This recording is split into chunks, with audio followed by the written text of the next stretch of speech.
at night. Day and night. Day and night. Day and night. Day and night. Day and night. Yo, what's up, guys? It's Pat here today, and this episode of Samurai Jack really has me wondering, were the other Aku sisters alive? Cause she was alive. The main one, she was still alive. Like, cause this is what happened. After Jack had threw her off and he had fell down, he woke up in the bottom of the icy mountain. And what happens is he just, he's like, where the hell is everyone? And, like, he just had the spear and he just chucking it because he doesn't know what the fuck is going on. Like, he generally is unconscious and undazed and all that, and like he just generally, is scared. Like, he just generally scared. Like, he's like, how the hell did I end up down here? And he sees the Aku sit there and like he sees that she's wrapped up. Let's say that, like, she cannot move. So what he does is he just like, you know what, I guess I do owe her. And like you hear these little crows saying murder, murder, murder. Like, no, they chose their path. He was like, I gave them the option. He was like, I gave them the option. And I know everybody on YouTube that I have been seeing that review Samurai Jack had their own interpretation of what his father told him. Like, I got that, look here, nigga, you got like 10 minutes to decide where you want to be in life right now. Do you really want to die right here, right now? Or do you want to stay, or do you want to leave and, to go else somewhere? So you got to stay here and face your destiny, or you can leave, and I can administer them hands right here, right now. That's all I'm gonna say. That's pretty much what everybody has been saying in their own way, or shape, or form. And like, he even says, like, no, they chose their destiny. If I have to kill them, oh well. And the acoustic, like, he pretty much is like, he's like, you know what? I can't leave her out here to die. Like, that'd be another person that died because of my hand. Like, he's like, because again, Samurai Jack, I feel like that's a flaw with his character, that yes, he is the hero, but he played the hero card too much. Like, he is too much of a hero. And it is seen throughout this episode when the whole time she's like, you will die, Samurai. And it's really hilarious how he handles her. She's like, you will die, Samurai, you will die, and it will be by my hand. And he's like, okay, now you're just getting annoying. And like the whole time he's like, now you're just repeating yourself over and over again, because you keep going like, you will die, Samurai, and it'll be by my hand, it'll be my dying breath, until you die. Like, he's like, yeah, your dying breaths. I'd like to see that coming. And like, he just puts her on his back and he walks with her, and the whole time she's like hitting him and kicking him, and she's like, no, let me go. Like, they even fall through the crevice of a monster. And this is when we see that they develop a little bit, and the relationship between them, I feel like it's gonna be like a mentor to an apprentice, because the whole time he's just trying to tell her, like, your way of thinking is wrong. Like, think of it, why the fuck is the future messed up this bad?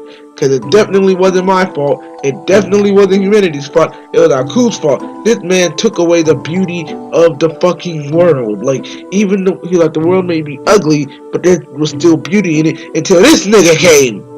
And like, even she was like she was just contemplating. She was like, nope, it was your fault. Die, Samurai, die, Samurai. And like, the whole time he just had that, I don't give a fuck, I'm just gonna keep going. And like, she's pestering him. That's all she's really doing, is being a pest. Cause the whole time she's like, you would, excuse me for that, I just woke up. It's 9:53. I don't really wake up this early on Sundays, but yeah, he's basically like, you know what, how do I make her see that her way of living is wrong? Like, even when they get stuck between this place where like they're allowed to relax, even a little fuzzball is like, I think you should just leave her out here to die. He was like, no, I don't want to do that, that's not the right thing. He was like, but look at her, she's being a real bitch. And like, she didn't really, like, the little fuzzball didn't say it. That's my ratchet interpretation of it. But he was like, come on now, she's being a little bitch, you should just let her go. And like, even the girl, like, she has her own little voice in her head, which is her mother, her mother was a fucking savage. Her mother treated those children wrong. Like, it's not even right. Like, even when and you could tell she's fascinated with certain things. She's fascinated with nature and bugs and insects and birds and life. Like, she's fascinated with that.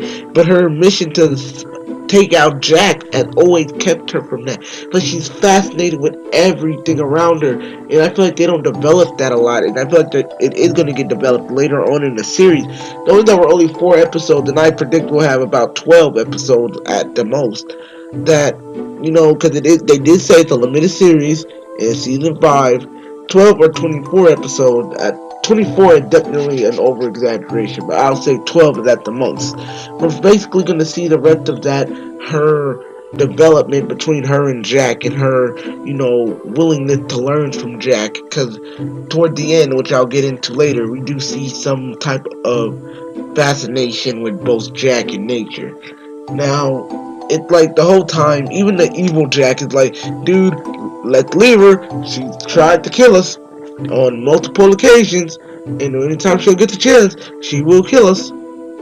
And Jack is sitting there like, I can't do that. That's not in my character. He's like, what are you gonna do? Save her life again? And guess what? When those insect or monster insect bug thing actually kidnapped her, he killed it instantly. Like he was just like, yeah, I had to take it out. And even when she pretty much said, she's like, I would rather be that monster's entrails or some shit than be saved by you. He's like, just let it go. Like even the fuzzball, like, what were you expecting, a hug and a kiss?